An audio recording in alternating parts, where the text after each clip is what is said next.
नमस्कार दोस्तों, मैं वैद्य प्रदीप शर्मा सुखायु आयुर्वेद की तरफ से। आज हम बात करेंगे एंकालोजिंग स्पॉन्डिलाइटिस की।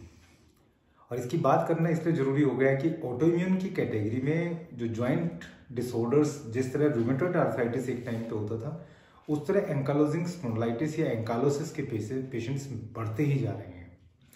आखिर ये बीमारी क्या है और कैसे ये हमारे दैनिक दिनचर्या को प्रभावित कर सकते हैं और इसके दूरगामी दुष्प्रभाव क्या हैं और क्या आयुर्वेद में इसका समाधान संभव है, और समाधान संभव है तो क्या है। तो शुरू करते हैं दोस्तों आज का विषय। दोस्तों, ज्वाइंट जब भी बनता है ना, दो हड्डियां तो होती ही होती हैं उसमें। एक साइड ये मान लिए, एक साइड ये, इन दोनों को घेरे हुए कुछ लिगामेंट्स होते हैं। आप साइड में इमेज में देख सकते हैं एक ज्वाइंट कैसा होता है।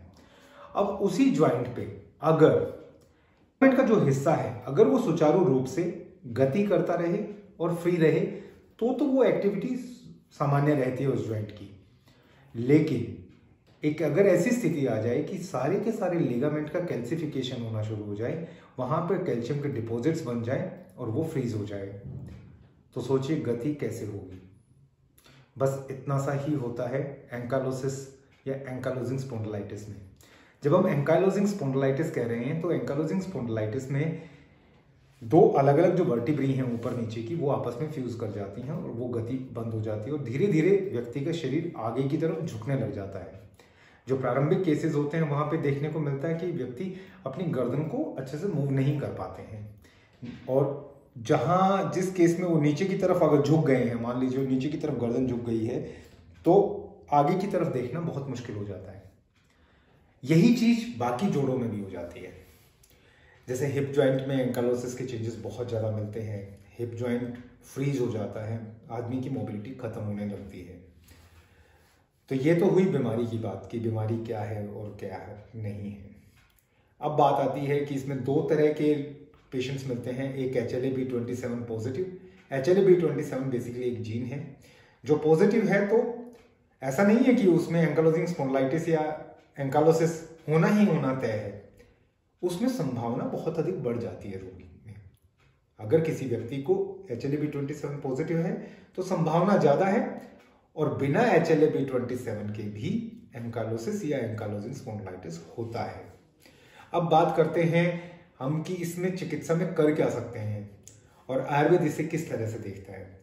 दोस्तों देखिए, जहां पे इस तरह की कैल्शियम डिपोजिशन होने लगते हैं तो वहां सबसे बड़ी जरूरत की चीज होती है कि हमें वहां रक्त प्रवाह अच्छे से रखना है, चीजों को लचीला रखना है, किसी तरह की स्टिफनेस नहीं आने देनी है।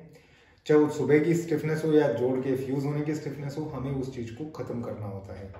तो इसमें मैं लगातार कुछ सालों से हम लोग इस विषय पर काम करते रहे और हम लोग कुछ इस तरह के नतीजों पे पहुंचे हैं जहां बहुत सी ऐसी औषधियों को मिलाकर हम तेल पाक करते हैं जो अभ्यंतर प्रयोग से आप उससे निजात पा सकते हैं।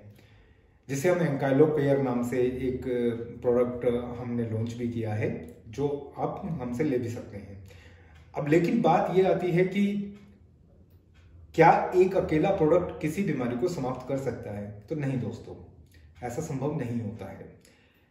एक अकेला प्रोडक्ट की एक लिमिट होती है, वो कुछ चेंजेस को तो रोक सकता है, लेकिन जब समग्र चिकित्सा की बात आती है तो समग्र चिकित्सा के लिए सबसे जरूरी चीज होती है कि हम लोग अच्छे से रोगी की स्थिति के अनुसार अलग अलग दवाइयों को उसके साथ एडजॉइंट करें और रोगी को लाभ मिले।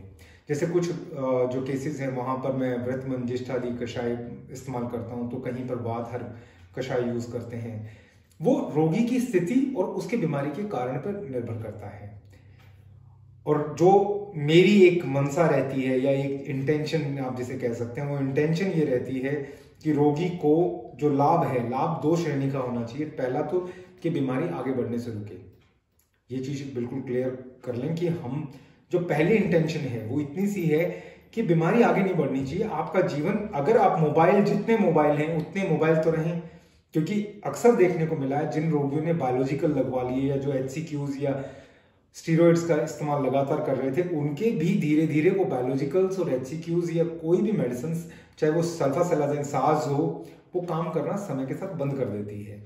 तो ऐसे रोगी को अगर हम एडजुवेंट थेरेपी के तौर पे आयुर्वेद के साथ जोड़ते हैं तो वहां पे लाभ की प्रतिशत बहुत ज्यादा बढ़ जाता है।